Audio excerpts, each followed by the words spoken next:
welcome to Friday night's episode of the Blitz Pickup. You know who I am. We just gonna get into it, okay?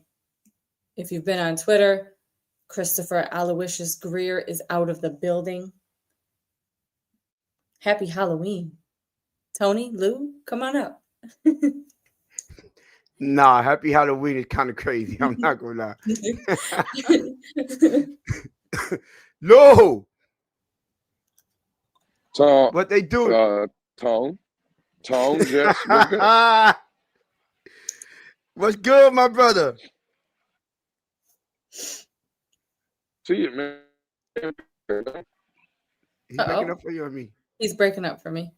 Hey, Lou, you breaking up? You still outside, my brother? Yeah, yes, sir. You already know I'm still outside. Okay, there you go. We can hear you. Listen, let me tell y'all right now. Shout out to my brother Lewis. You know I appreciate everything he do for us. But it's about to be a fight up here tonight. I want to get it out early. Go ahead and show the notes, Tone. Go ahead and show the notes. We got him, baby.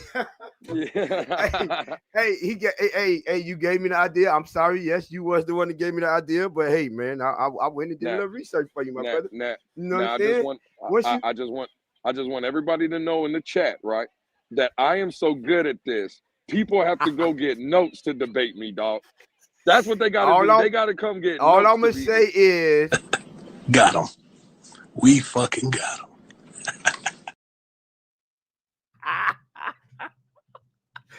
Chris Grier, we got you, my boy. We finally got that. Let me stop. Hey, Luke, man, you not happy, bro? Let me do a wellness. I had to do a wellness check on my dog earlier, y'all. Man, listen, man.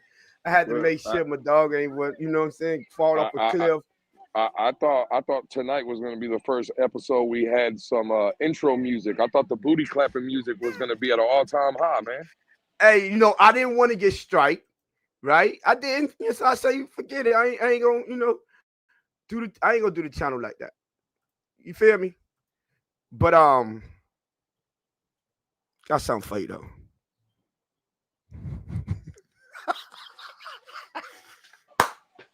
Yeah, that's real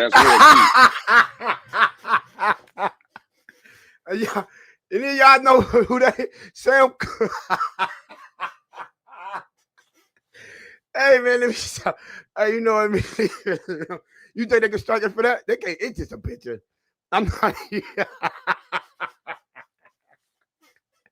Dog, not feeling. You know. I want to see all this change with the same people in the building. Yeah. You know what? Let me stop. Let me leave my brother alone. It's been a long time coming, y'all.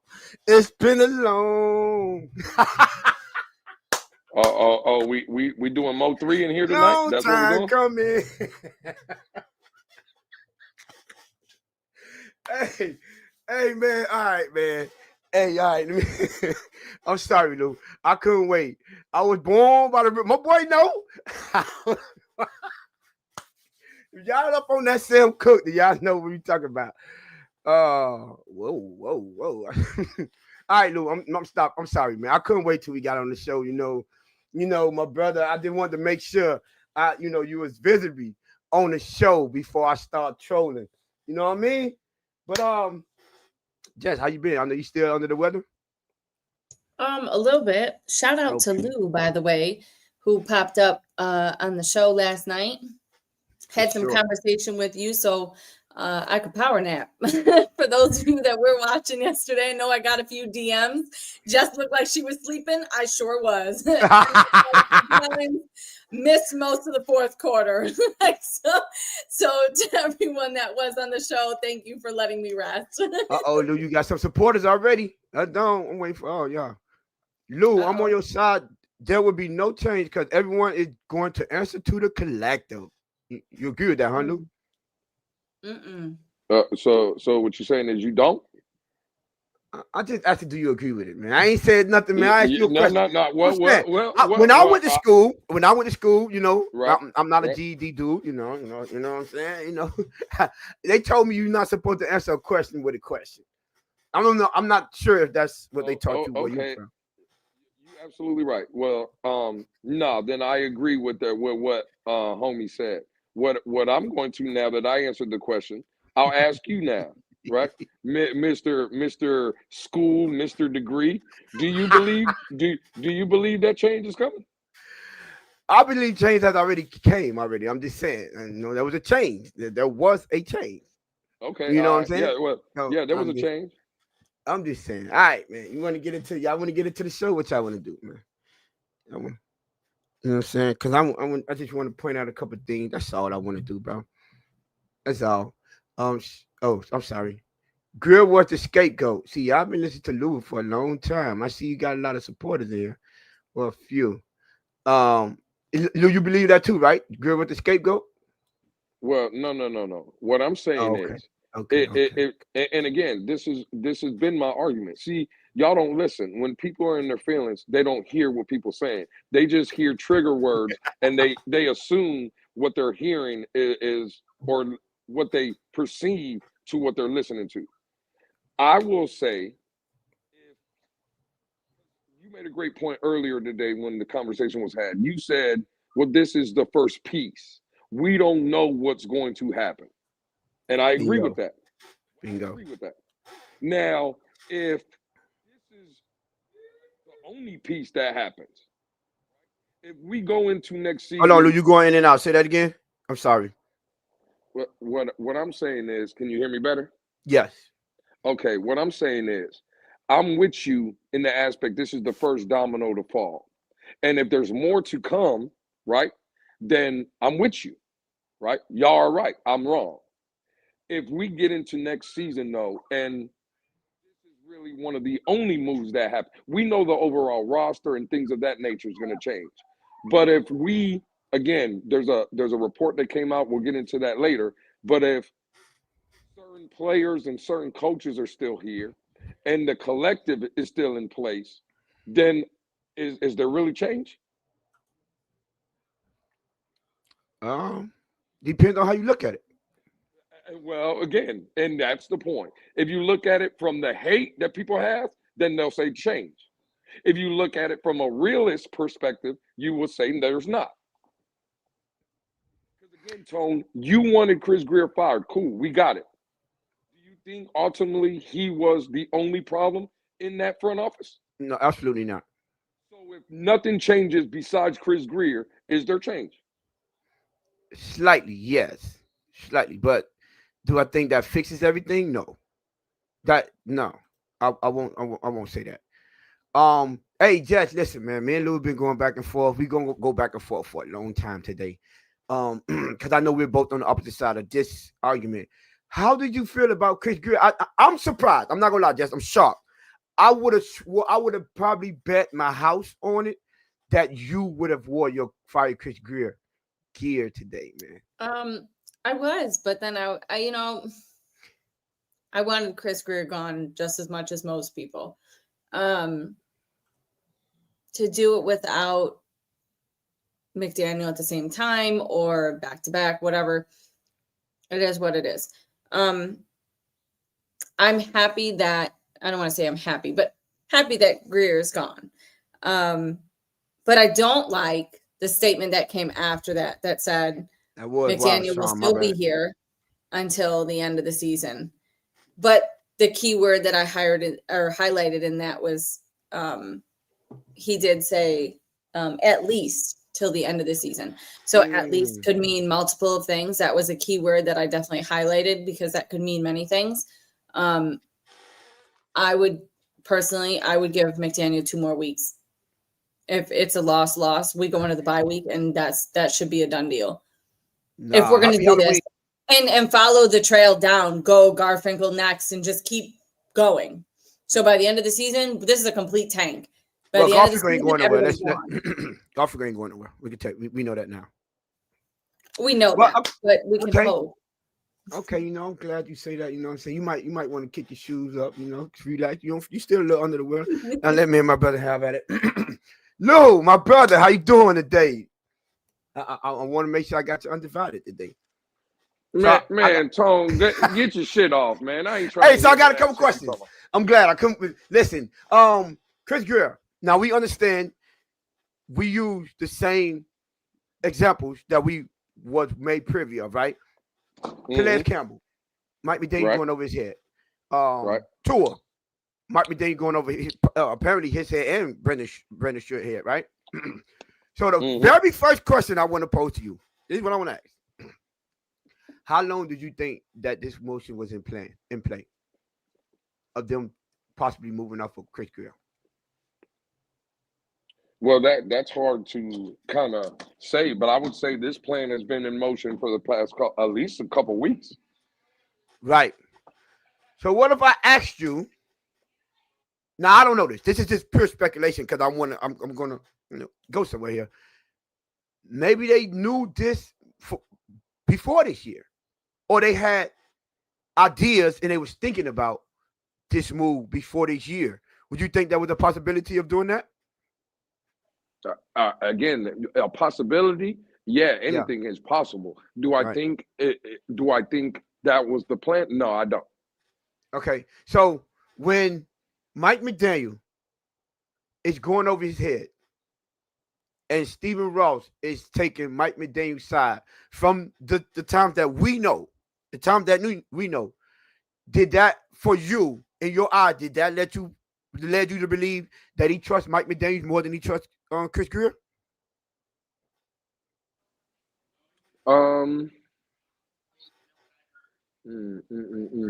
No, I would say no. No. Okay. So I only thought about this after he got fired.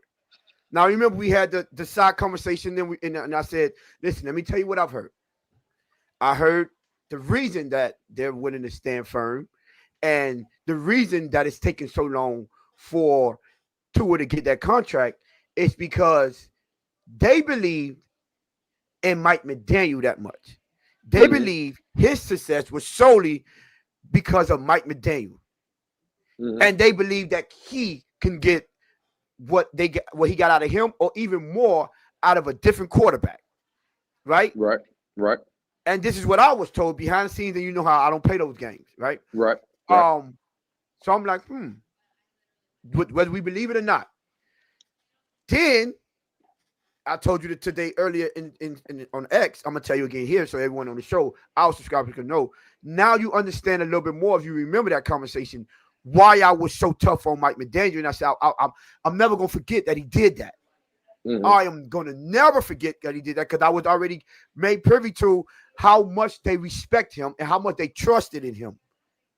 See, when you show that much trust in him, because before then with Brian Flores, they didn't want to hear nothing about Tua, was it gonna work or anything from that standpoint, right?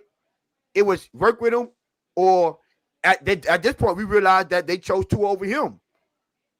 But now seeing that they was willing to take Mike McDaniel over Tua, I'm like, well, God, dog, they really like this dude. Well, real quick though, because when Brian Flores was here though, they again, I'm not saying what you're saying doesn't make sense, but when Brian Flores was here, they were 3 signatures away from trading for Deshaun Watson. Yes, that's showing that they were willing to move off of Tua. Yes, but not for Brian Flores. That's why I said specifically Brian Flores. Well, but again, Brian Flores wanted Deshaun Watson. So if they would have traded for him though, right? And again, there was 21 women, if you don't remember, there was 21 women that had a lawsuit filed against Deshaun Watson. Yeah, they had like 19, 18 or whatever it was. Stephen Ross paid 18 of those women off. He only had 3 that he couldn't get signed. So when I hear people say, well, they chose Tua over Brian Flores, well, again, ultimately, that's what they did. But they were showing that they were willing to move off of Tua. For who though? This is very key. For Deshaun Watson, not Brian Flores. Because they also was, well, but I don't know. That's the quarterback he wanted though, Tom. Who won it? Who Brian Flores wanted? Oh, also a quarterback that Stephen Ross and the collective wanted as well. There wasn't no disconnect there. Well, Okay, cool. but again, we just can't say that they were gonna. At that point, you're making it seem like they chose Tua over Brian Flores. But if that's the ultimately, case, no, right? they did, and that's what I said. Ultimately, but you were saying what I'm saying is though, before they got to that, ultimately they were gonna choose Brian Flores over Tua. Is what I'm saying. No, they weren't. They was gonna choose. They was gonna choose Deshaun Watson over Tua, not Brian Flores. And who was the main contributor that wanted to go get Deshaun Watson? Stephen Ross. Oh, okay. Well, that's where me and you disagree. You know, dang well. I'm saying, I don't think Stephen Ross was going without Brian Flores in the building. I don't think he was going to get Deshaun Watson. Is what I'm saying. So you said if Brian Flores wasn't our coach, you don't think they was going to go after Deshaun Watson? No, I don't. Come on. Well, again. All right, you know, you got that. Okay, cool. Well, no. Again, I have more evidence to supply my argument than you do yours. We also know that Stephen Ross wanted to go get Lamar Jackson, that style, that type of quarterback. Brian Flores wasn't in the building. Why didn't they go get him? But then he wanted him though. He was willing to go get him. You're proving my point about these guys who he wanted. They didn't. Hold on. You just proved how it didn't take Brian Flores. Why didn't they go get him? Because ultimately they went with Chris Grier. Okay, cool. And ultimately they chose Tua. But what I'm saying is, what the guy who brought that idea to go get Deshaun Watson is the same guy you're saying they chose over. No, that's not what you said. No. You said Brian Flores was the one who brought the idea. I said that wasn't Brian Flores that brought the idea. Stephen Ross wanted it. So? You don't think so? No. Okay, cool. Well, we'll just disagree on that. He wanted Tom Brady too, right? Yeah.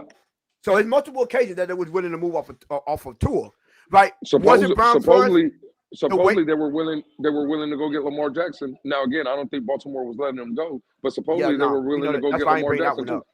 Yeah, right. Yeah. But again, what the same I'm guy. not saying they were, but what I'm saying is before Brian Flores and while Brian Flores was here, they still was willing to go get Lamar Jackson on two separate occasions. I just want you to remember you said that. Well, no, Mike, so that didn't have no. Well, hold on. No. The first time they wanted Lamar Jackson, see, Tony, you're getting confused with Lamar Jackson. The first time they wanted Lamar Jackson, Brian Flores was not in the building. The second time was 2 years ago when Mike McDaniel was in the building. And that's after Brian Flores. Like I said, before Brian Flores and after Brian Flores. So that shows you that they had no decision making when they wanted Lamar Jackson. But you think it was only because of Brian Flores that they wanted Deshaun Watson. And I'm like, no, they was willing to go get other quarterbacks. And it ain't just because of Brian Flores. I just think that's how Stephen Ross moves. I'm not saying that again. I'm not saying they weren't willing to go get it. In my opinion, though, and again, I'm just giving you my opinion. The reason they were going to get Deshaun Watson is because the head coach they had presently wanted to go get him. That's why they were doing it. I don't believe if Brian Flores wasn't here, they were going to get him. But okay, cool. Brian Flores wasn't in the building, which is why this is how they was moving before him. So I don't think it was solely because of him or he's the one brought that to them. That's just my point. And even so, okay, go ahead. Right. Even so, they was willing to go get Tom Brady and absolutely Sean Payton. Obviously, clearly, that was against Brian Flores went down with that. You know what I'm saying? Mm-hmm. We know that for a fact. This is just how they move. Now, I didn't want to spend that much time on that. The reason I'm asking you is it's at some point, right, we're going to see a trend of how much power did Chris Grier really have and how much blame should we put the collective on him not making decisions, right? Because I want to ask you another question because we're saying that, I remember you said this, that, they just doing this because they hurt the fans. And this is just get their minds off for the loss and the embarrassment. Is this the first time that Stephen Ross fired a GM? No, it's not. I don't believe so, no. No, he fired Jeff Ireland, if I'm not mistaken. I think Ireland was in 2009. I just wrote it down. I don't have the year. And he fired Tannenbaum. Tannenbaum, Bill Parcells, Dennis Hickey. Well, I think Parcells left. Mm-hmm. Dennis Hickey. Yeah, but I think Parcells left. Yeah. Yeah, I think Parcells, but Dennis Hickey, right? So I'm like, it's not like this is the first GM that he fired. So let's not act like it's the first one that he fired. Like, oh, this is not. Yeah, he's been in that doggone office forever. But he's fired 3 of them. At least we got 3 of them. So let's not act like he's acting different just because he listened to the fans. It's the only reason he fired Chris Grier. No, he's fired GM before. Right? 1,000%. Now, again, just how you highlighted. Now, just so everybody can be clear, right? Because I know that statement you just had was he didn't fire because what I said earlier that he listened to the fans. Now, right. That's why you said that, right? Yeah. How many planes when he fired Hickey? How many planes did you see saying fired Dennis Hickey? They have. I think they did, but I'm not 100% sure. But I can't answer that one. Right. How many? But times this is. did Hold you on. see I just want you to know this is not the first time that planes have been flown over the stadium saying fire a GM. You do know this, right? Okay. I do absolutely. Do you remember? You ever seen again? I'm just asking. A sign of fire Mike Tannenbaum over Hard Rock Stadium. That one I don't remember seeing. Okay, cool. Now you would also agree that players, personnel from the Dolphins, and whoever listen to not only podcasts on YouTube but have been in Twitter Spaces. You would agree with that, right? Yes. Do you think now? Again, I'm not going to say 100%, but Tone, do you think, right? Watching the game, calling the game live on this network yesterday, and we looking at the stadium, how empty it was, people booing, this, that, and the third, and what everybody has been saying. Do you think there was a part that Stephen Ross was like, "Well, I got to do it"? Do you think there was a part in that? 100%. That's all I'm saying. I said that on the show last. All I'm saying. I said that on the show last night. But I get it. But I don't want you to think, oh, he's just doing that and he pulled the wall over your head. No. Watching that game last night, after that, my statement was, I said, now this performance on prime time, your stadium empty, this is the type of performance that makes owners make a decision. I didn't say Stephen Ross. I said owners, because we understand that type of stuff is when you typically see owners make a decision, whether it's mid-season or after the season. But that is what happens. So that's just like you always say, that's not a Miami Dolphins issue. That's an NFL issue. That happens all around the league. 1,000%. 1,000%. Yep. So I don't want people thinking that he just did that because he was under the pressure and the fans finally no, the fan didn't finally get to him. Something happened which led to GMs, coaches getting fired. That it happens in every NFL team in the league for the most part when people get fired. So I want to point that out. So we don't think that 1,000%. That Chris Grier is a scapegoat. Now I want to get into. Let me. Just one last question. Do you think last year, before this year, what happened to the Dolphins last year? Do you think there would have been a fireable offense for Chris Grier? No. Okay, that's your opinion. Mid-season? You mean like mid-season? No, I don't think mid-season. No. I'm saying before this season, that we're currently in, before this season started, do you think the outcome in 2024 or hell in 2023 or in 2022 or hell in 2021 or in 2020, do you think that Chris Grier should have been fired at any point in any of those seasons? Do you think it would have been warranted? After last season, yes. Okay, most definitely, yes. Now, mainly because what happened with Tua in week 2. 1,000%. And I'm with you. Now, what I'm saying is, I think that, again, not 100%, right? We're both aligned. I'm trying to establish that the voices this season were way louder than any other season. Right. You see what I'm saying? People have been saying that Chris Grier has been warranted to be fired. The owner never did it. until the voices got so loud, right, that to me at least, he had no choice. That's why I'm saying he's basically, again, listen to the show we're going to have tonight, all these other shows, podcasts, this, that, and the third. No one is talking about how bad this football team is, how bad Tua Tagovailoa is. They're talking about, again, the definition of a scapegoat is what we're watching in hand. That's literally pulling the wolves over your eyes, bro. And this is what I disagree with. See, last year, for majority of the years, right? You have the Tennessee incident, but we still made the playoffs, which they lost on prime time to a bad team, and that was embarrassing, right? But they still was in a position to make a playoff, even win a division, right? In 2023. Last year, their embarrassing losses came when Tua wasn't there, right? So this is reason why I'm saying, okay, cool. This is not that, none of that warrant him an immediate decision, an immediate reaction. This year, you had it done twice. Once in Cleveland, that wasn't on prime time, and then again to Baltimore, a 2-5 team, right? Thursday night prime time at home, and you getting booed, and your stadium empty.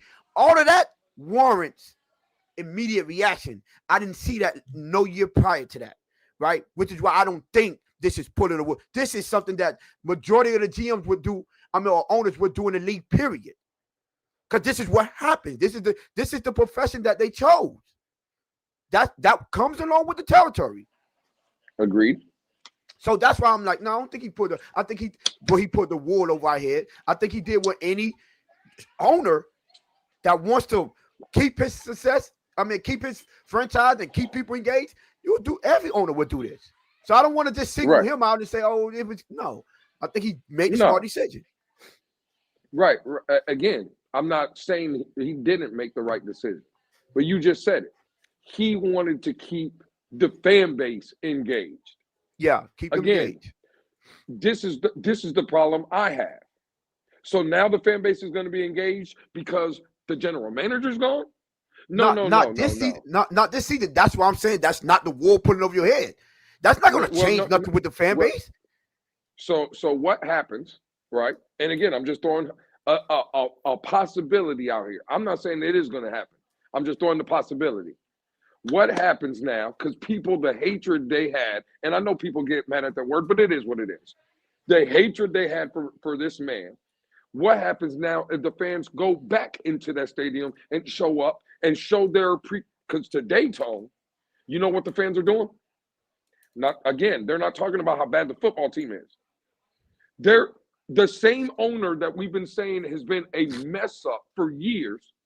These same people are out here applauding his decision. Who's winning in this scenario? Now, let me ask you a question. How many people called them and asked to renew their season tickets? How many do you think?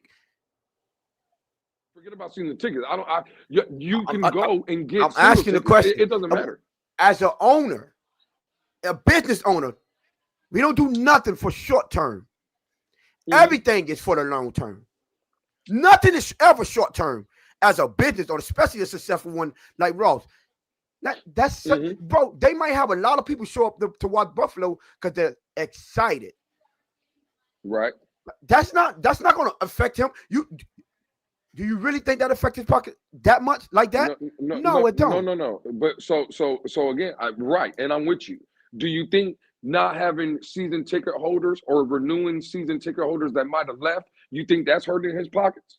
Because again, that's why I'm saying he don't have to. You agree with me? There's nothing for him to benefit off of pulling a wall over our head. What does he benefit from? No. When I mean pulling the head over the thing, instead of us talking about the actual game and how bad the team looked, we're talking about Chris Grier. So who gets a free pass in how bad the team is? How bad the really they get the pass? Yeah, because so Stephen Ross don't get no pass. Let's be real, Lou. Come on, we in the fan base. How often do you see people complain about Stephen Ross? Every day in them Twitter spaces. That's now you want to pretend like you talk about El Cap? You talk about the El Cap? Like you talk about the vast majority? We talk about the minor people. Now again, I just want to know what minor people is, because again, a couple of people outside of Mr. Negative. I didn't. Okay, right. El Cap them. Right. I don't too much hear no one else complaining about Stephen Ross. Nene hasn't never said nothing about Stephen Ross? Nene, yeah. Okay, cool. What I'm saying is, how about Cap for Life that's in there? I just said in the chat. That's what I was. Cap for Life? Oh, I haven't heard him. No, I haven't heard. No, I don't. How about KP that's been in the chat? That's TFTG. I should have said TFTG. I'm sorry. Okay. So I should have said TFTG. All right, cool. Yeah. What I'm saying is, again, I don't want to just marginalize it to a couple of people. We could play the game. That's what I'm saying. Go ahead. Well, I'm just saying, people want to say, to me at least, let me not mention nobody, to me at least, people are giving the same people that has said Stephen Ross is a horrible owner, today is, again, I'm going to use the word, booty clapping for that same horrible owner. Yeah, you mean the same people that was paying money? The same people that was paying money to get his attention? Those people are going to pay money regardless. The Baltimore Ravens fans. But these are supposed to be the people that are giving him a pass. These people aren't complaining about him. They not. They flying. Cool. No, there is no plane saying sell the team, Ross. There are planes saying fire Grier. There are planes that have Mike McDaniel name on them. Now they didn't have Tua name on it, which I don't understand. But they had the plane that said fire Grier and fire Grier, fire Mike McDaniel. There wasn't one plane that sell the team, Ross. If I had $1 for every time I've heard somebody say, "Please, Stephen Ross, sell the team," I'd be a multimillionaire. That's a lie. You always aggravated. Have you lost your mind? I would have enough money to buy the Dolphins from Stephen Ross. If I can tell you, Tone, are you really going to sit here? Yeah, and say you hear that from the same people. You know you hear the same people. That's why you get annoyed when those same people come up there. You be like, bro, what are you talking about? It's the same cast of characters. All right. Let's not do that because you want to win. Like, that's the same people. But it's not. But again, Tone, listen. What I'm saying here, and I want to be very clear, is not to win no debate. We're having a conversation. Okay. So how often have you heard it on the mainstream? How often have you said Stephen Ross needs to say this, sell this team in the mainstream media? You haven't heard. I haven't heard this not one time. Not once. Not a single time has I heard the mainstream media say Ross needs to sell the team. Now I have heard them say fire Chris Grier. I heard them say Mike McDaniel's got to go. Tua's not it. Just all you hear all the time. You don't really hear people saying fire Stephen Ross. Cool. You don't hear people saying from the mainstream media fire or sell the team Stephen Ross. Cool.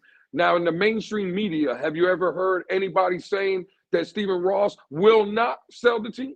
Have you heard someone say that?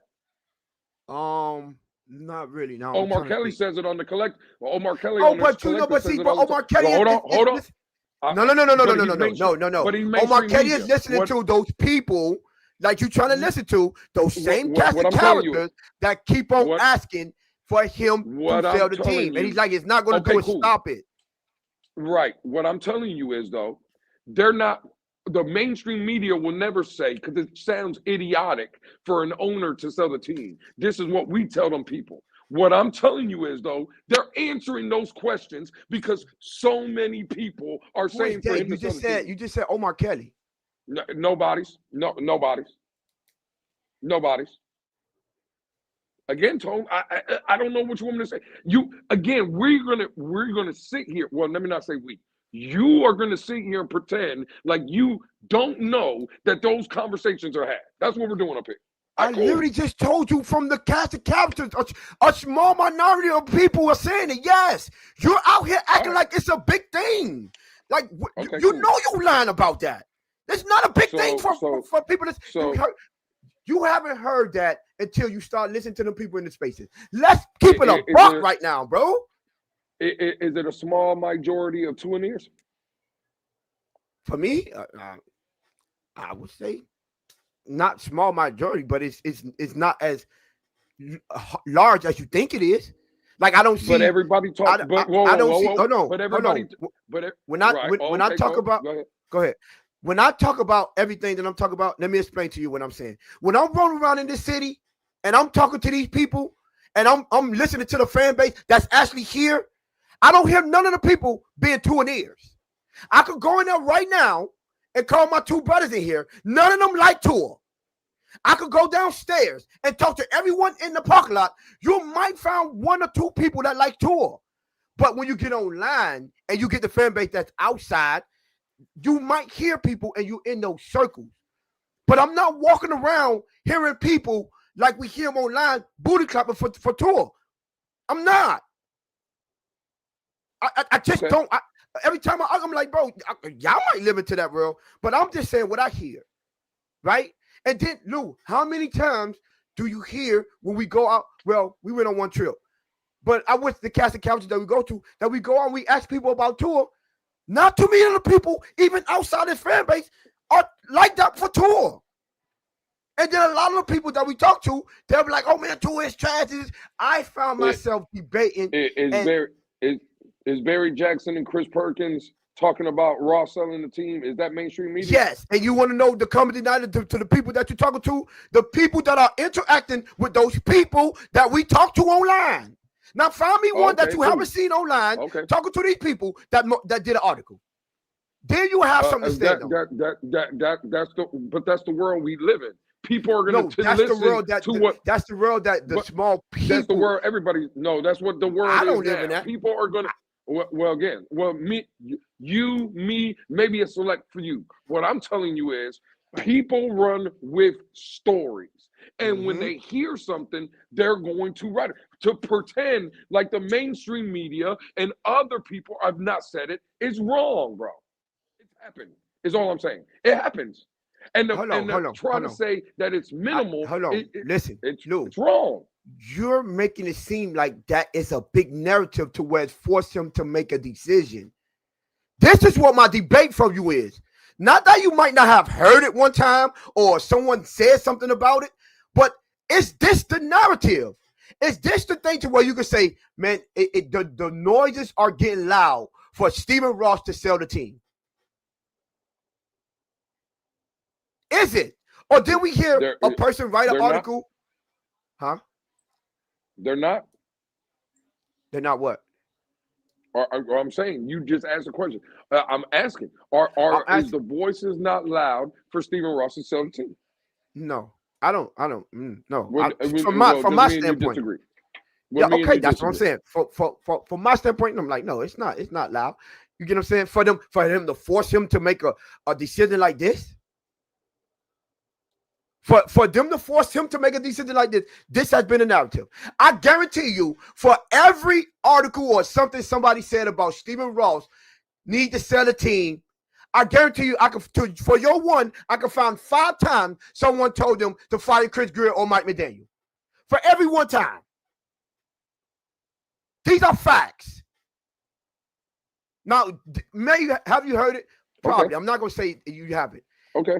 Have someone probably wrote something about it? Yeah, probably. Okay. But we're not gonna sit here. At least I'm not. Let me not say we. I'm not gonna sit here and say, oh yeah, man, that person for him was so hot for him to sell the team that he had to make this decision now. Really? That's what we're gonna say now? And to answer the question, I don't know, Nene. Go check the timeline. I don't know how you booty clappers do it. I don't know. I don't. I just really wanted an answer to you. But so since you want to run with that narrative, I'm just saying I don't shake ass, so I don't know how you shake a booty. I don't shake ass. Go ask them ass shakers how they do it. I don't hey, know. Yo, hold on. We do have a poll in the chat. I ain't even vote on. Hold on. Let me show the proper respect. We do have a poll. Oh, shut. I'm gonna turn that down. Sorry. How are you feeling about Chris Grier getting fired? About time. It's cool. Not enough. It's still fire everyone. Yeah, I think everybody should vote on that poll. What we got? 59 votes so far. Okay. Let me ask you this, because I don't think it was under pressure.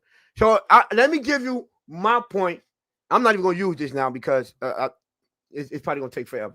Let me give you my standpoints of why I think it was warranted for him to fire Chris Grier. Now remember, when we was asking and we was talking about should he be fired or should he have not been fired, I was saying when Chris Grier came out, because I was giving him the benefit of the doubt. He came out and said, self-admittedly, I deferred more than I would have liked to. He was holding himself accountable. He was letting you know it was, for the most part, at the end of the day, it was his decision to defer, which means he felt like he had a larger voice than he was using, and he could have stood on some principles or certain decisions in certain situations. So, with me and you can agree, that probably should have been not paying tour, right? That would be one that we agree upon, that he should have had a larger voice in, Lou. Yeah, for sure. What about Calais Campbell? That Calais Campbell decision? Yeah, for sure. And for me, those are the two. What else would you do? You have anyone else that you think maybe he should have did more there? That you think he should have had a bigger role in making a decision? Well, again, in his Brian Flores, you said it. I think Brian Flores too. Brian Flores, into your words, he said, from a draft perspective, I've been taking too much of a back seat. That's what he said. And again, I put blame on him for that.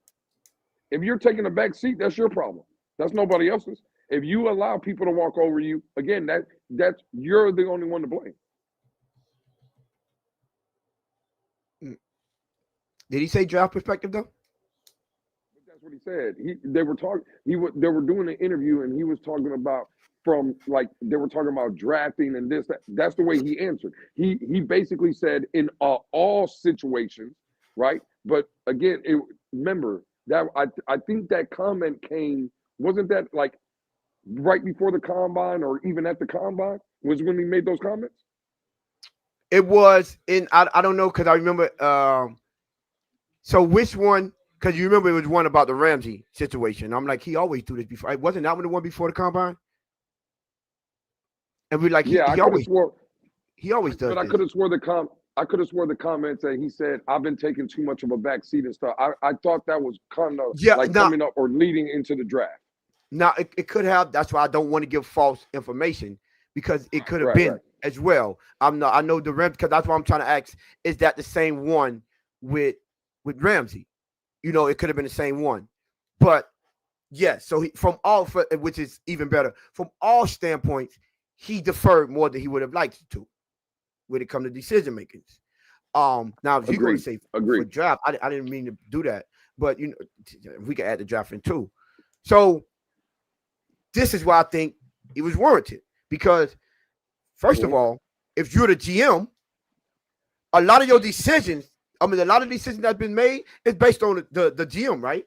So when Mike McDaniel is going over his head, why do you think? Why didn't he put his foot down right there? Because he's weak-minded. Weak-minded, right? Right. Would you say before Mike McDaniel or he got in here, how was his drafting? How was his team building? How was they before Mike McDaniel got here? Well, again, are you asking me or what the narrative was? I'm asking you. The team that he assembled. How would you give him a passing grade, a failing grade? How good were they? Well, again, I would say ultimately, I think there's again good and bad. I don't. So you're asking grade C? Around a C, like C overall. Oh, good. So for a grade, from a free agent standpoint, you give him a pass for bringing in the free agents, the ones that he brought in. I think from a free agent standpoint and from like trades and stuff, I think that's one of Chris Grier's like specialties. I think that's what for me that I give again. If you're asking for a grade in that, I would say B to B plus. hold on. and free agents. I said free agents for a reason. I don't put the free agents in the trade. Trades is still something different. I think he's really good at the value that he gets from his trades. Okay, I do. Well, I'm saying for me, I put those because some free agents like what and the only reason I'm saying that, Tone, let's say for instance, a player that is on another team that it's the final year of their deal, right? And let's say you want to make a trade for that player because you have a plan on signing them, but you don't want to wait until they become a free agent. You trade for that player. That's why I'm just putting them kind of things together. Okay, I'll let you have that. If we put them together, then I'm gonna give him a failing grade for that. Now, why? This is what me and you always separate. Now, we always say don't get enamored by the names, right? So let's not do that. Let's judge him based on once he get these players in the building, how well did they do for us? How did they help us succeed? How did they change our franchise? Right. What we got out of them, was it worth it? Let's be real. Okay. We've always said, no, he failed in that department. For me, he failed. Okay. I'll give you Tyreek. Okay. Home run. Right. I'll give you Mostert to a certain extent. I'm not gonna say a home run. But bringing in Ramsey, no. Bringing in Bradley Chubb, no. Bringing in Terrell Armstead, no. Keanu Williams, I'm not gonna say. I'm gonna say I'll give him a pass on that, right? Okay. Who else? Isaiah Wynn, no. James Daniels, no. Right. Who else did he bring in that didn't pan out? Now, when we say didn't pan out, right? What is the criteria for not panning out? Are we just playing the end result? Either playing the end result. Everything is based on end results because that's how you judge GMs. GMs don't get based on potential. It's end result. Because if everyone get paid over potential, the person that saw the potential in Jamarcus Russell would say, "Well, I saw the potential in him." Right? But we're gonna play. It's end results. There is not one team that he assembled that we got the end result that we wanted.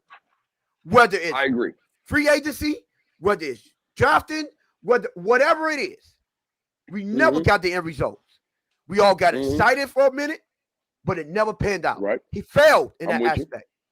He failed. Perfect. Now, from a GM, just plain being a GM and making your word the final word and making decisions, the decision-making aspect of it. I agree. He failed. I agree. Right? Now, let's just say he wrote down certain things that, you didn't let me do this and I wanted to do this. I want to tell you this.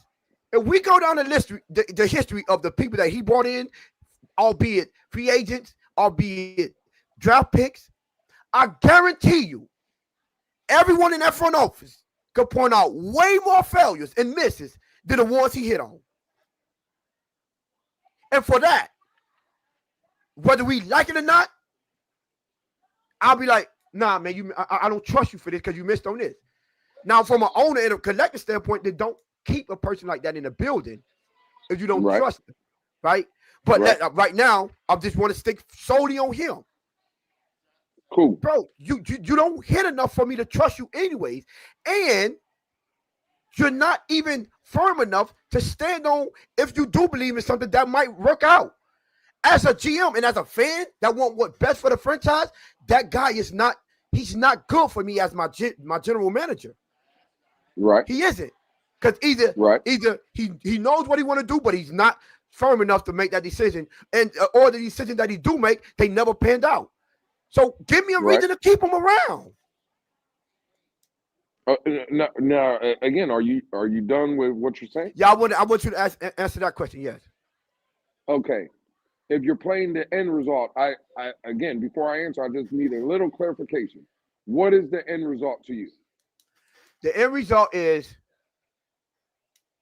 no playoff wins. Right. You can say no playoff win, no divisional titles, and overall team success failures. Okay. So that's your definition of end result. The end result, yes. All right, cool. Now, I want to go through the names you mentioned: the Bradley Chubbs, the Isaiah Wynns, the Jalen Ramseys, all those guys that are failures, right? Austin Jackson, listen, Austin Jackson. Hunt, I agree. Giku, Robert Hunt, all those guys, failures. Failures. Yeah, Christian Wilkins. Mm-hmm. Yeah, Chop right now. Cool. You would him say, in this whole draft this year. Yeah, I cool. got names for days. But go ahead. Yeah. No. Again, you got names. Cool. What I'm saying is, right? Your opinion is those are bad rosters. The way they were the way they were put together, the way they were constructed. Correct? No, my opinion is that roster that he put together, it didn't work out. It didn't work out. Yes, there you go. Okay, cool. Now, again, I just to be fair, right? With all those failures, with all those guys you mentioned, right? If Joe Burrow was part of that, he went out. Hold on, he went out. Go. Hold on, you went out for me. You said when all those guys. Go ahead. I said when all those guys on those rosters that you named, right? With all those guys. Mm-hmm. If Joe Burrow. Now, again, I want to prove the point. We named all these people, everybody. Joe Burrow is pulling the trigger on them teams. Are we sitting here today having the conversation that those are bad teams? No, I didn't say they were bad teams. No. I said they failed. I said those teams failed. Be very specific. Right. Okay, those teams failed. Yes. If Joe Burrow was pulling the trigger on those teams, are those teams failing? I don't think they would. No. Right. So what I'm saying is, again, no, I'm not absolving him. He holds blame. But Tone, I'm having a conversation with you, and it's a great one. I'm talking to the people that have told it, and again, I want you to understand. Everybody says those teams were failures. The players were trash. This, that, and the third. Now you just sat up here and said one person. Again, Joe Burrow is taking those teams to playoff wins. They're not a failure. To your criteria, right, about playoff wins and team success and stuff, where you're having team success, you take out one guy, right, and those teams are having success. I think they have more success than we have, yes. Lamar Jackson? Yes. Josh Allen? Yes. Patrick Mahomes? Yes, of course, yeah. But this is what I'm saying. You see what I'm saying? So all I'm saying is, when we sit here and we just say, well, all these failures, all these misses, yeah, it's cool. There are some. The biggest miss was just one. It was one piece that was holding this team back, right? And when I look back at it, me and you both agree, the one guy that we're talking about messed up everything is the one guy that didn't want to bring or sign this guy to this contract. You see what I'm saying? I'm not saying he don't hold blame, Tone. What I'm saying is, bro, like, again, what the vitriol and the lies that we create for this man is unheard of. But I didn't remember focus on only my argument. My argument wasn't based on vitriol or lies. My arguments that I posed to you was based on all facts and based on what he's done. Because you did say if Joe Burrow was here, we would have had success. Joe Burrow's not in this building. Can't give him that. If we had Lamar Jackson, Lamar Jackson not in his building. Can't give him that. None of these quarterbacks that we say would have had success, he doesn't. He didn't bring them in. So we can't just play. GMs are based upon results. I don't care how they got there, who did it. It's results. Now we say everything. The execution on the field is based on the players. We're gonna put execution solely on the players. But the people that brought them people in, that's not execution. I'm sorry. Chris Grier. The people that gave a couple of those people. Now, remember, I agree. So the players not executing is Chris Grier's fault? No. He picked the players that wasn't execuking.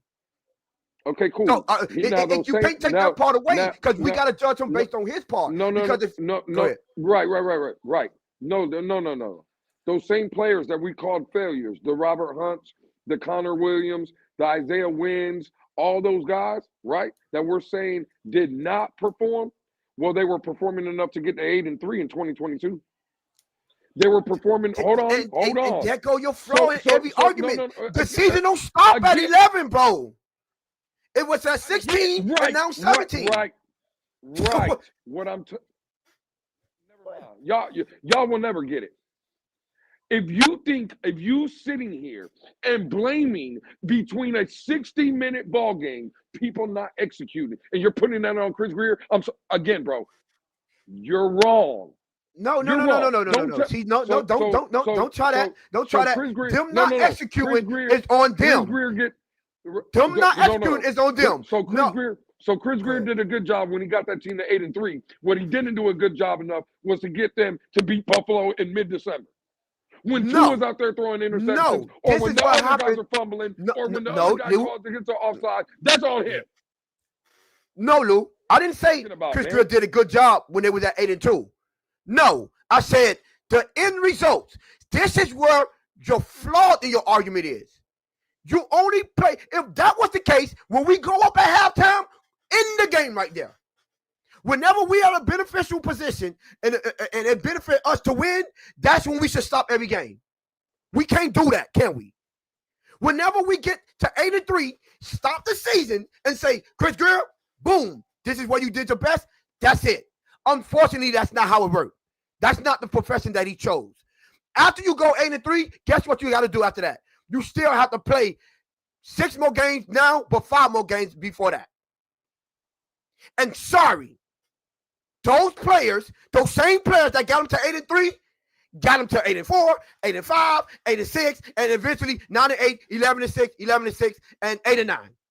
Those same players with that was executing, they failed to execute at some time one another. So you can't tell me that, it's not Chris Grier's fault that they not execute because they was executing at 8-3. Yeah, but they also weren't executing when we needed them to execute more further down the line. Cool. You're right. Bro. No, I'm not taking it away. Can I ask you a question? Yeah. Did the Baltimore Ravens have an MVP at quarterback before Derrick Henry got there? Yes, of course. Did the Baltimore Ravens win playoff games before Derrick Henry got there? Yes. In your opinion, Tone, what did the Baltimore Ravens, why did they trade for Derrick Henry? Because they wanted to continue to improve their team. They wanted to get over the hump, right? Get over the hump, continue to improve their team. They stop at Derrick Henry. No. What I'm asking you is, everything you're saying, team success, playoff victories, this, that, and the third, they did that without Derrick Henry. The reason, and you're smart enough to know this, the reason they went to go get Derrick Henry was to win the Super Bowl. Is that not factual? Of course. That's what every team would do that Okay, cool. Let's stay right there. So when they have failed with him, is that not the general manager's fault, according to you? If they failed to win a Super Bowl, of course, that's every. The players are still. The GM brought them in. He brought them in to get over the hump. So when Derrick Henry fumbled, when Derrick Henry has not looked good this season, and when Derrick Henry, I think the first 4 games of the season was fumbling the ball, is the general manager in Baltimore a bad general manager for bringing in Derrick Henry? No, because I don't judge them based off one play here and there. Cool. What are you doing? What I'm doing? What you doing? No, I didn't. I'm playing the results. I'm playing the ultimate results. You stopping that 8-3. I've never stopped that 8-3. You tried. Didn't you make sure it was nice, clear? Did I just not tell you the result? No, you didn't. You told me half a result. You didn't tell me the full result.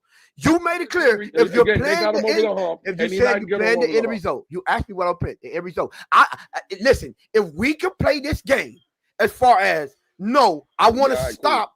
When the getting is getting good, then everyone could do that. Everyone can say, no. That team was good enough to go 8-3. Unfortunately, 8-3 is not the end of the season. I'm sorry. We cannot stop it when it benefits him and say, well, he got them good enough to do that. But why aren't they good enough to go past 8-3? Why aren't they good enough to win playoff games? I don't believe front offices. I don't believe front office. No. Again, I'm done. I will never subscribe that front offices win playoff games, win Super Bowls, win football games. No one said the front office. Cool. No one said the front office win that. No one said that.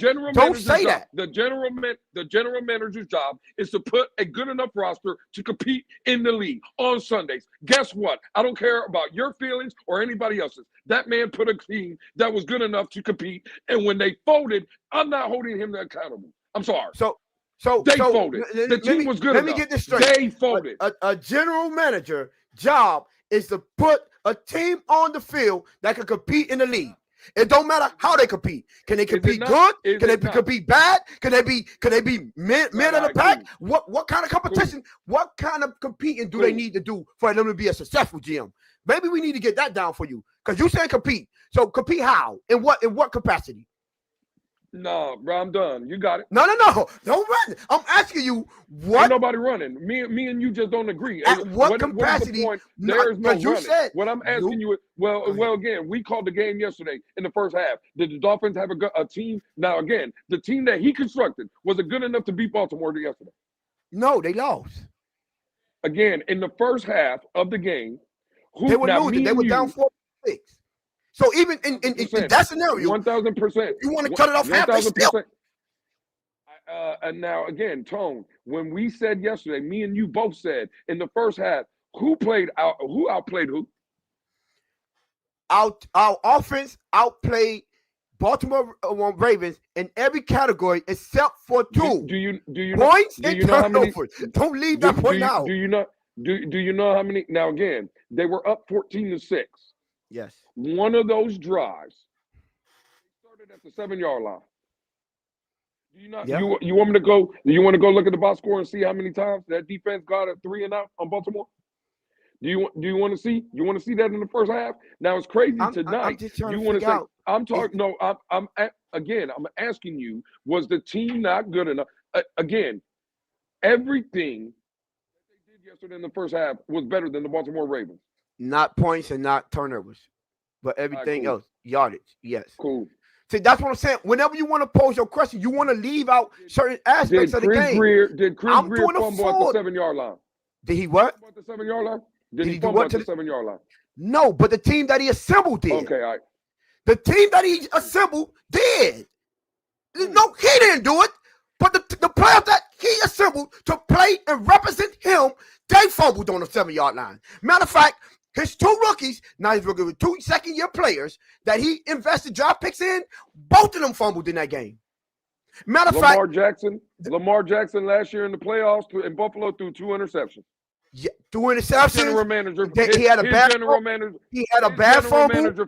His general manager folded. No, now one time did I say his general manager folded? Now one time did I say I just asked you, whose fault was it when Washington fumbled at the 7-yard line? You said it was Chris Grier's fault because he's the one that brought him in. No, I did not. So I said it was Malik Washington. I said it was Malik Washington's fault. It was Todd Washington's fault. But I also said after that was right. Who brought him in? His team, the players that he put on the field, is their fault. The general manager that brought in Lamar Jackson that threw 2 interceptions and fumbled, he should be accountable for Lamar Jackson fumbling and throwing 2 interceptions. That's what you're telling me. He should be accountable for, if that is the reason, those plays, if that is the reason that they don't have a successful season. Is that not the reason they won? Is that the reason they lost the playoff game? It's part of it, yes. So the general manager, according to you, is the reason that the Ravens. No, I did not say the general manager. I said the players that the general manager assembled to represent him failed. So at the end of the day, this is your problem. You think when the general manager assembled a team, then he have no more responsibility for that team. At the end of the day, you just put a team together and say, forget it. It doesn't work like that. You don't see the flaw in that logic? You put that team together because you think that team is good enough to compete. But when that team failed, I can't say, well, it looked good. That player seemed good in college. That's not how sports go, bro. Okay, they look good, but it has to pan out as well. Why can't we always keep it all the way 1,000 and not say, well, he was good enough for this part. When you got to say he was good enough for this and leave out a specific part of anything, you're not doing a full evaluation. See, when I say I'm playing the end result, I don't leave nothing out. I don't leave out the good, the bad, nor the ugly. And I do a full evaluation. Let me ask you this. Go ahead. Right? Now I just want to show you, right? So I'll start on the bottom. Said it, Cruz. Let me go get the next one. Brad. Let me go get the next one. What you doing? You highlighting any comments? No, I'm showing. Grier picked those players that never developed. Cool. That's what we do, Tone, right? Now I'm going to ask you, since A-Chain was drafted by that said general manager, has A-Chain developed?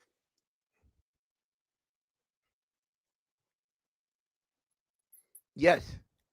Okay, cool. Now, again, I can't hear you. If you talk, I can't hear you. Can you hear me? Well, no. Can you hear me better now? Yeah, I can hear you, bro. Okay, cool. Now, you just said A-Chain has developed since he's been here, correct? Yeah. Now, not one person, go up and down the chat, has said anything about A-Chain being developed. Now, they'll highlight the players that are not developing. They'll highlight those. You don't think there's a fundamental flaw in that, Tom? No. No. So you don't. Yes, in your debate.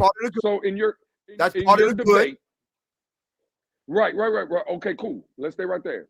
We don't highlight the part of the good though. We talk about the bad. You don't think there's a fundamental flaw in that? No, we do highlight the good. Right now, we're highlighting when you're having a debate of whether a guy should keep his job. Hold on, no, because you can't do that. When you're highlighting a reason I can't do that. I'm explaining because you argue with me, not that you debate. I'm sorry, debating me, not them. So when you're highlighting a reason why you think that person should either stay, right, or he's been successful, or you should keep him around, you highlight everything that he did good, every single thing, that's what you're trying to propose. Cool. Now, when I say, I hear that, but now let me explain to you why I think he shouldn't go. I'm going to highlight everything that he did bad. And at the end of that debate, one of them are going to outweigh the other. So for the people, right, that don't want him to be here, they're going to tell you why. Because that guy didn't develop, this guy didn't develop, this guy didn't develop, he didn't do this guy was a failure, he got injured, he never panned out, whatever reason was, right? And then you're going to say, well, what about A-Chain? What about Waddle? What about who else you think is good on here? Aaron Brewer. Right? What about those type of players? I'm going to say they did good. And then I'm going to say what neither one of us could run from. Now, with all that together, the good, the bad, the ugly, what was the end results? Nothing. What results did they yield? Nothing. And that's the full evaluation. You can have good, you're going to have some good, some bad. There's no one's going to be perfect. That would be very unfair for anyone in their job. But once you put the flaws together with all the positives or all of the successes, guess what? You get a full end result. And the end result is this team has been a failure for 25 1,000%. years. Now, 1,000%. and I'm not just saying a regular failure. Yo, this team hasn't won a playoff game. Like, you know how you can have give me something that I can, hey, man, that man wait, the AFC championship game. You can't tell me he's not good enough. You ain't got nothing. He don't have nothing in 25 years to say, well, this is why his goods outweigh the bad, because this happened. And all he not need to do is tweet this, and that. We don't have that for Chris Grier. So if we go keep it 100%, absolutely, based on the end result, nah, my brother, the team that you represent, they fail all the time. Them people aren't executing, and that's not your fault that they aren't executing, but it is on you to put a team together with players that are executing. That is 100%. On you. 100%. And I'm sorry, I can't take that away. Okay, cool. I'm listen, we can move on. I'm done with this debate. I mean, all right, cool. Hey, you got it. Like, okay. You sit here and say you're wrong, but you got it. All right, cool. I'm just all I'm saying is I just presented my argument why I think his tenure wasn't a successful tenure, right? And that we have right, cool. This is a result-based business. This is what it is, and yeah, he has some goods, but I'm sorry, the bad. Like if we just go, like you can't not be good at. I ain't gonna say not be good, but no, you can't not be good at drafting. You can't not be good at getting healthy people, and then also deferring. Like it seems like everything you do, it doesn't yield good results. So when you like, I did this. I can't find my dang old dolphin book. I don't know what I did with it, but I want to say I got a dolphin. When he got a little black book, I have a little dolphin book that says, well, this team wasn't good enough. That team wasn't good enough. This team wasn't good enough. That team was. You know what? One thing that's in common with every time you had something to do with a good, bad, and indifferent, none of them teams won a playoff game. Not a single playoff 100%. Game. Yeah, and right. At some point, when do the excuses stop? That's why I asked you at one time. I say, Lou, at what point do we start hold him accountable for the failures of his team that he assembled? I did ask you that one time. At what point? What are we looking forward to? What is the threshold?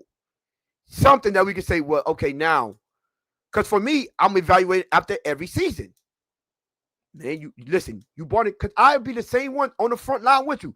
Well, he bought in Teron Armstead, Isaiah Wynn, Connor Williams, Robert Hunt, Austin Jackson.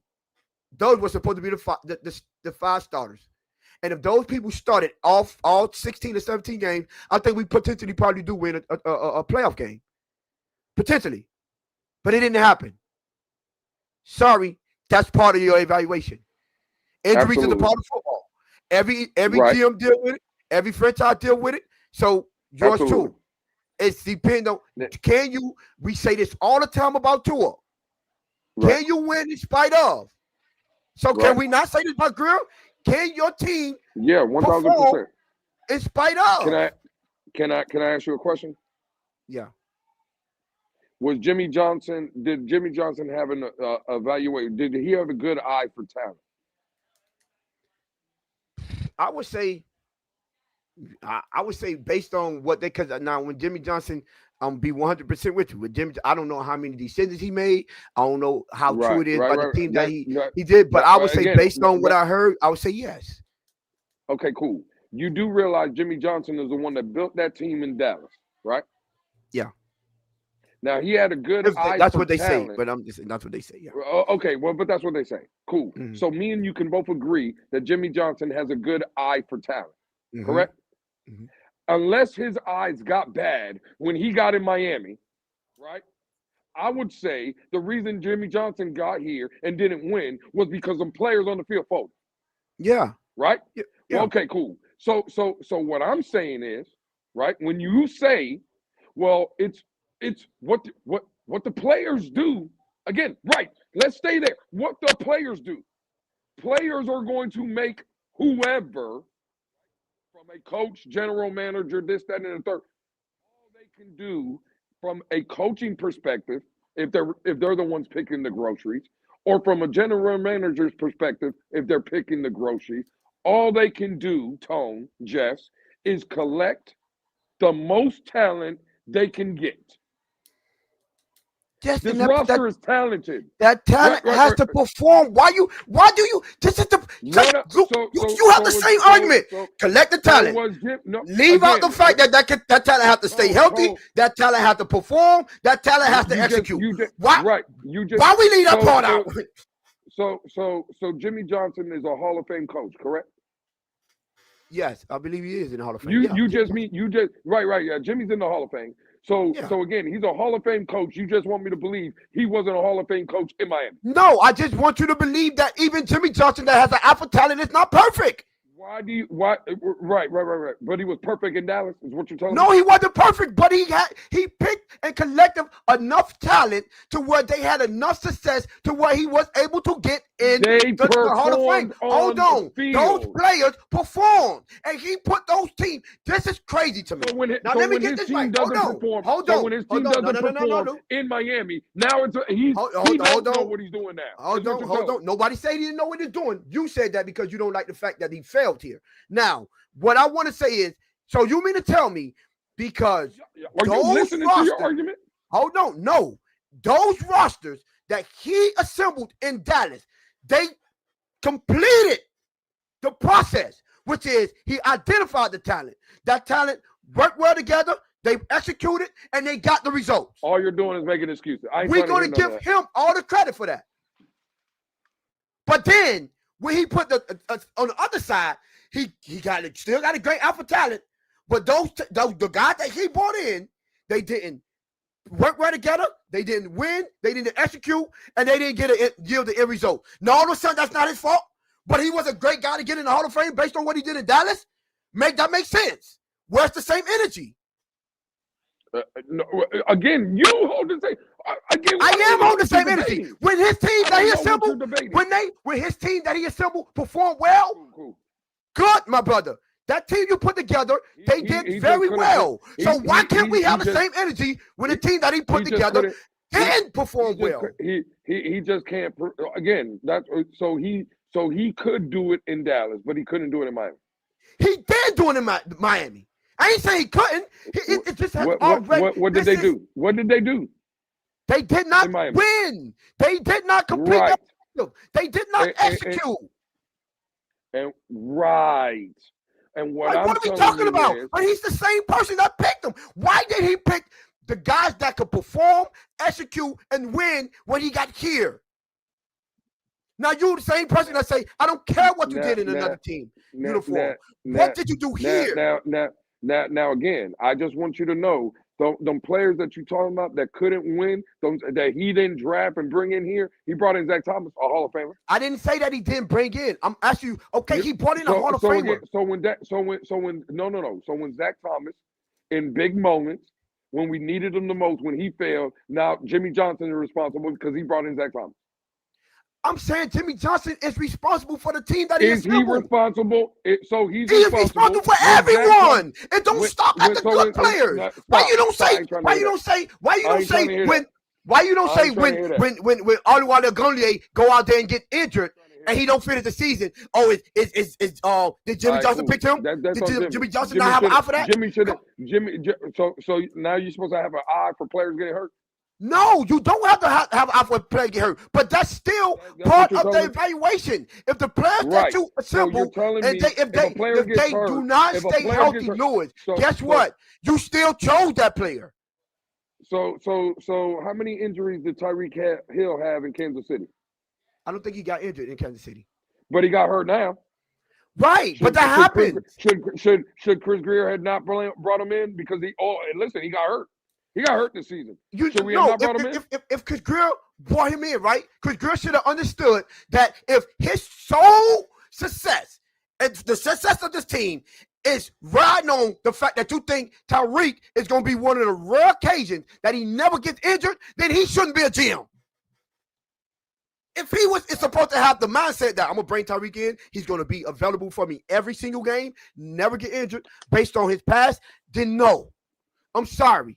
That's not. You shouldn't be a GM if you don't understand that. Listen, yes, he is a opportunity or potential that he get injured in the season. There is a potential that it happens. Yes, of course you should think like that. That's why you don't only draft one receiver. You don't only draft one tight end, one linebacker, one D tackle. That's why it's called depth. That's why you get draft picks every season. That's why you get free agents, because you have to assemble a complete team. If GM success is based on only if you could get players that can have personal success, then a lot of GMs will be great GMs. But the thing about being a GM is you have to be able to assemble a team that could build chemistry, that could work well together, and that could have one vision and one goal and complete that objective. That's the full evaluation of a GM, not whether you can hit on a player here and there. Like you pointed out all the time. The GM over there in Philly, bro, he missed on players too. He's not perfect. But guess what? Even with those misses, he still was able to assemble a team that brought him a Super Bowl and multiple ones. Howie Roseman. And that's how you evaluate a GM. The end results. We don't want Tua to be perfect. We don't want Mike McDaniel to be perfect. We don't want no one on the team to be perfect. But then also we're going to turn around and say that our GM is allowed to make as many mistakes as possible. No, I don't want my GM to be perfect. I don't. But I do want, in the midst of everything, you're good, you're bad, we have success. That's what I'm saying. It has to yield positive results. That's not what we got for this team for the past 24 years, now 25 years. It's not a successful franchise. And you're going to tell me I can't put nothing. So what can I put on the GM? If we can't evaluate him by the players that he assembled, his teams getting injured, failing, not showing up in big games, if I can't put that on him, what can we put on him?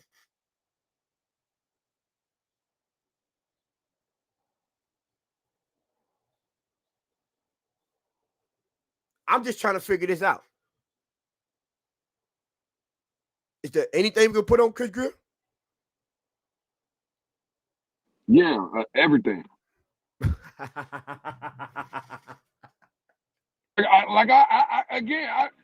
don't know what y'all want me to say. Okay, cool. I don't agree, bro. I'm sorry. I don't agree. Y'all blame that man if he sneezed. Y'all would blame him. No, don't say that. I'm asking you based on what I said. I didn't ask you, was he supposed to sneeze right? I didn't say that. I didn't ask you, was he not supposed to have mistakes? I didn't ask you, was players not supposed to get injured? All I said is, in the midst of his players, him making mistakes, in the midst of his players getting injured, in the midst of his players not actually executing, where are the ones that are good enough to where even though that stuff happens, because it happens to every GM, where are the ones that still perform? There is none. Right. So I'm saying it's fair to evaluate what he has done and say, my brother, the same as Tua, cool. You're good enough to not be good enough. And something, absolutely. It's like for that position, you have to lay something at the field unless you just put him at the GM and say, do this and that's it. Again, no, right. Y'all want more and more and more. And what I'm telling you is every team want more. I don't agree. Lewis, that's the problem. And I want more from the. You want what for who? No, that's not the problem. The problem is again, when y'all want more, everything is at his feet. When you want more for players, damn debates with every. When you want more for players, isn't the GM supposed to get the players that in the building that you should expect more from? Because last time I checked, Patrick Mahomes didn't wake up and say, I want to go play for the Chiefs, and I don't care what no one says. No, the Chiefs had to draft him. Right. And bring him on the team. Right. And demand that from him. Again, cool. You got it. Right, cool. You got it. Tyreek didn't say, I want to. You have to lay something. He has to understand when you get in that position, the way that team perform is a direct reflection of you. 1,000%. I'm sorry, but that's just the nature of that position in that game. Okay, cool. Again, fine, cool. Now what? Says everything. Y'all crazy. I was just saying, bro. Listen. Did I want Grier fight? Yes, I did. Did I want to blame everything on him? No, I didn't. But I also said, when I get information, I call it straight down the middle. And I'm not going to absolve him of his failures just because he had success for a quarter or 3/4 of a season. There's still a quarter left. There is. And those players have to come through for you. It's the nature of the beast. It is.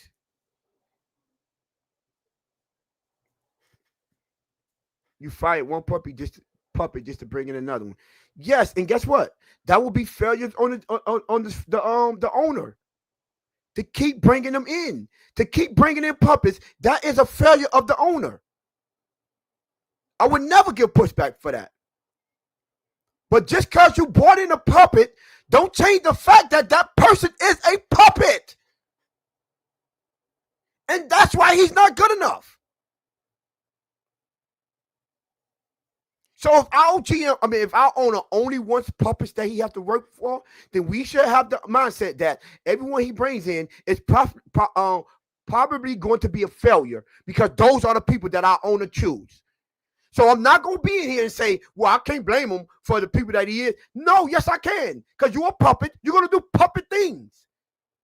And I'm going to tell you every time I'm going to tell you every chance I get why you're a puppet and why puppets fail in this league.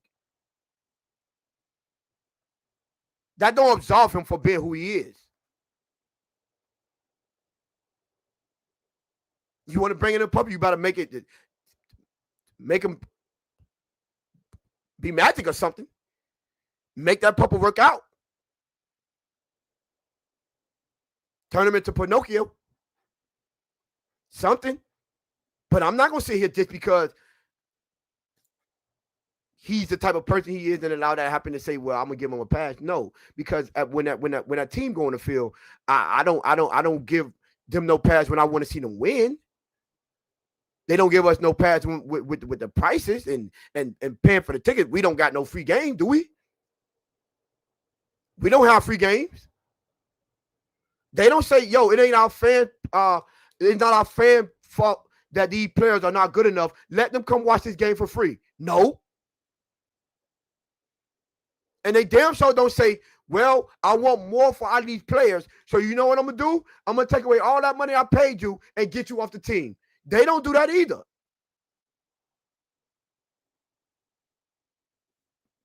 Do I give you grace for saying, all right, you bringing these players? He looked like he was good.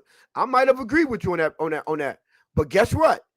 Now that we see the results on the field, what you going to do now?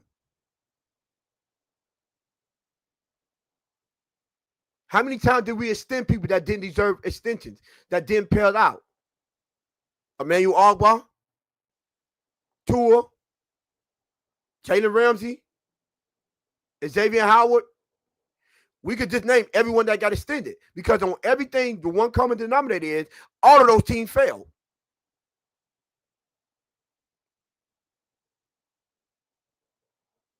I don't want you to quit. I don't want you to give up. But I'm damn sure it's not going to. But I don't even, man, y'all want to see how many draft picks we failed on? I'm not even going to say, you want to see how many draft picks we failed on? For every good one, you want to know how many bad ones we have? No. I'm not going to give you a pass just because I think you could have did better or the players folded. Bro, you're the one selling it. You're the one bringing these players in. You're the one extending these players. You're the one not to hold these players accountable. Matter of fact, you're not only bringing the players in, you are allowing people to go over your head. No, I'm sorry. You're doing that.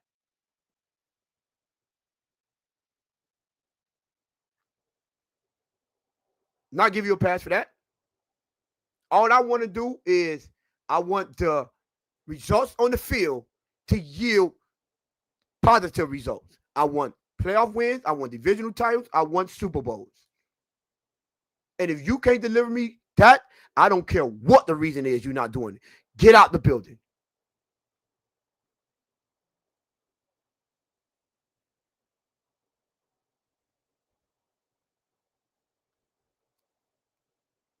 Grier was out there scouting.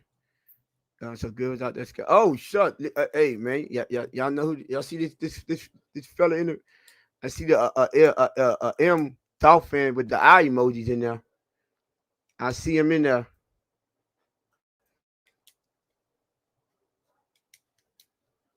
Hey, Nene, what did I tell you? I told you just lay around for it.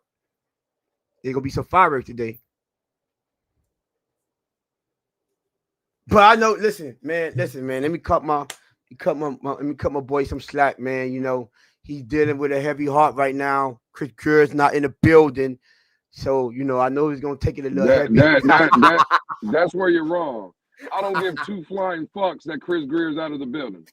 And I don't give a fuck how many times I see Nene, the booty clapper, and other people, the booty clappers in their goddamn chat, talking about talk to him, Tone. Tone ain't did a motherfucking thing but sit up here and scream, over talk, and talk nonsense to you niggas. That's what he did. And I'm sorry to tell y'all like that, but that's what he did. I ain't trying to hear none of that dumbass shit that everybody talking about.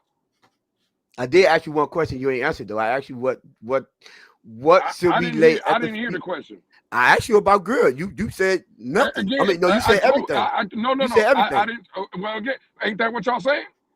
No, I didn't say that. I tell y'all, I concede arguments to y'all, but then y'all want to lay more and more and more. And I'm sorry, I don't give a damn how many people are here. I'm going to tell all of y'all that I don't put, if a player drops a pass, I don't put that on the general manager.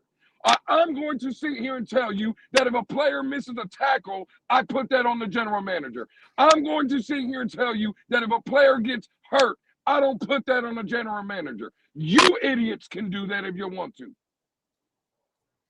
That's what I'm saying. He has blame. He has fault. But what I'm saying is, y'all would blame that man for everything.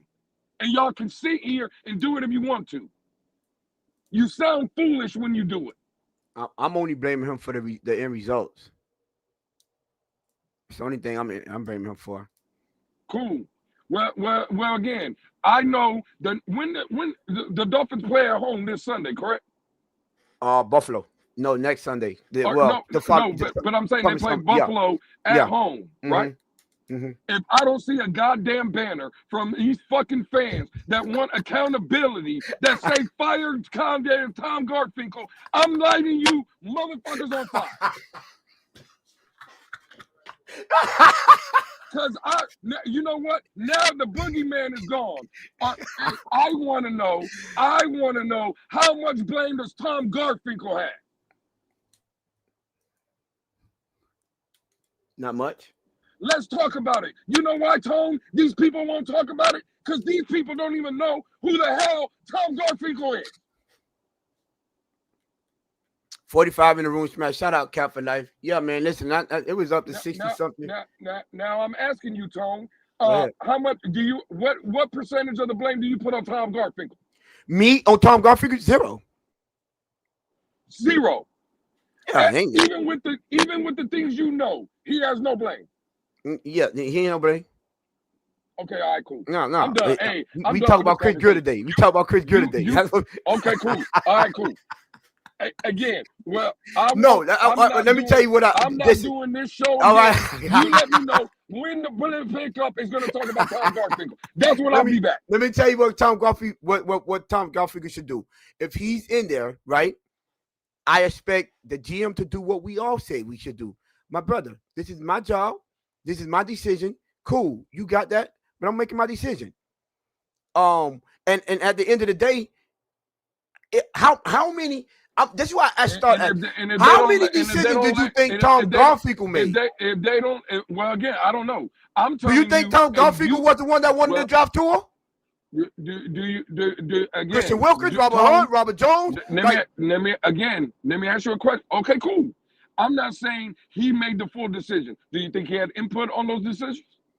Possibly, yeah.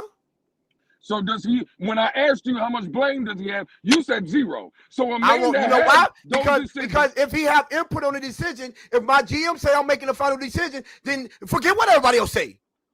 And if the owner and others say you can't make the final decision, then where we go? The owner is the one that I put all the blame on him as well. Again, that's fine. So what I'm asking you is, you keep saying and others say, I'm putting my foot down. Cool. That's you. What I'm saying is, you are management, Tone. Yeah. So am I. There's other people are. You still have to answer to somebody at your job, right? That would be your owner. Ultimately, you have to, right? Yes. If you say something and your owner says, no, we're doing something else, What are you doing? I'm doing my own. You jumping over the owner? You jumping over the owner? You telling the owner no? Yeah, well, I'll tell him. I will tell him no. But if he want to make that decision, that's on him. I'm just letting you know I don't agree with that. Cool. Again, fine. So now I just want to know for some people in the chat, anybody, y'all can answer. Do we have concrete information that Chris Grier has never told? Well, I don't know. I don't want to do that, and they still done it. Do we have any information?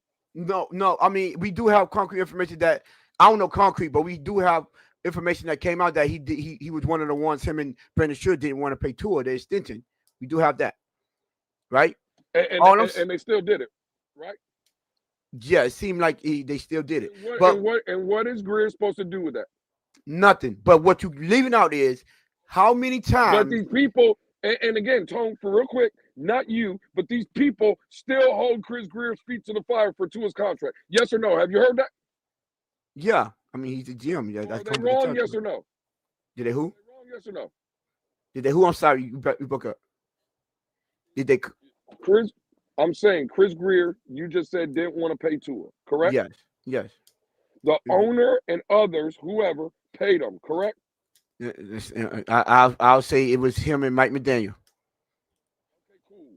So again, what is Chris Grier supposed to do with the guy that's cutting the check? Nothing. You can't tell Stephen Ross what to do. Now, me and you are having a great debate. I love you, Tone. You know this. How many times have you heard people say they blame Chris Grier for giving him the contract? Fire. Yeah, I know. I'm doing a show, man. My bad, Lou. Go ahead. It's my buddy. I'm sorry. What you say? How many times Chris Grier what? How many times have you heard people blame Chris Grier for the money that Tua got? They blame him a lot. Do you have no people in the in the fan base that does that? So I mean, that's not based on that's not my argument though. I'm not saying it is. That's why I said me and you are having a good debate. What I'm saying is I'm talking to the people. Again, we're ignoring the fact that they blame him for everything. That's what I'm not subscribing to. He holds blame. I don't give a damn. He got fired today. Let me ask you a question though, because that's a fair point, Tony.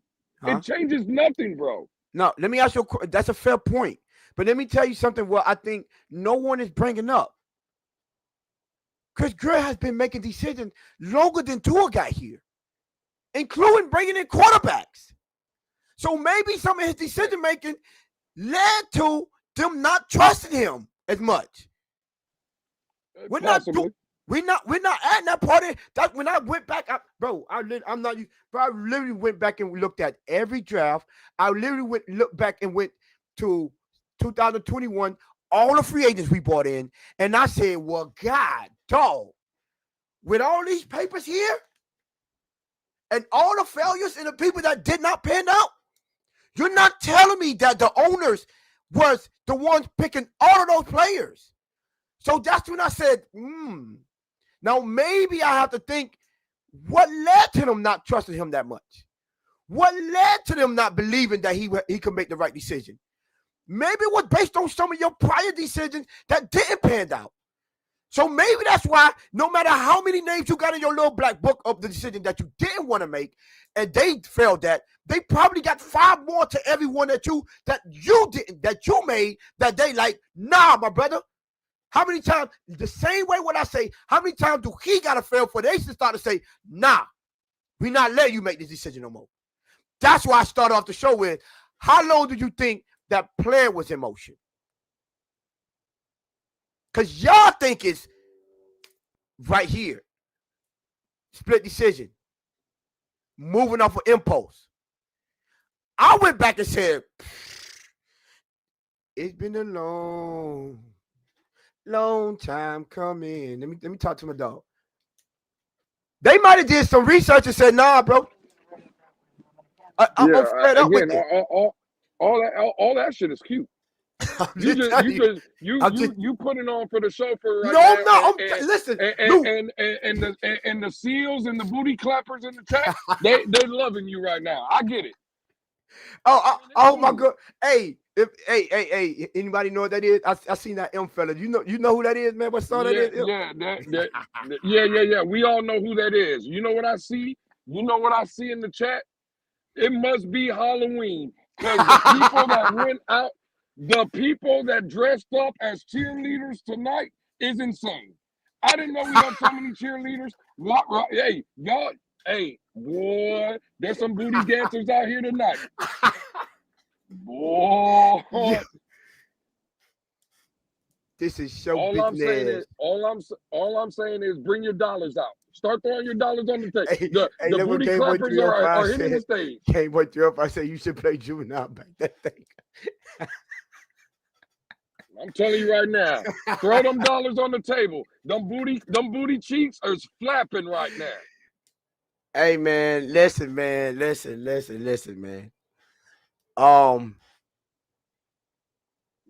Appreciate y'all. Hey, Lou. Hey, Lou. You listen, man. You know what? I'm not. I was gonna talk so much. Let me ask you a question though, Lou. Like real talk, because we on up the side. After watching that performance on TV, you don't think we need to start firing people? Someone should have been fired. Now, Tone. Yesterday when I came back on the show last night, what I say? You fired everybody. You tired. You did say you was fed up. Okay, cool. Never once did I say Chris Grier shouldn't have been fired today. Not one. In this whole time that I argued in Twitter Spaces or on YouTube in this show, have I said Chris Grier shouldn't have been fired? Yeah, I know your argument based on that's not going to change anything because of the collective is still there. Right. What I'm talking to is the booty clapping of people really thinking change is coming. I mean, that's what I'm saying. All I'm saying is, can we take a wait and see approach? Because again, that collective ain't going nowhere. And we've all said that the collective, including you, is a problem. Yes or no? Yes, for sure. Cool. That's all I'm saying. So can we wait? But no, the hatred of the booty clappers will not let them wait. Now. That's my debate. Okay. All right. I would say this.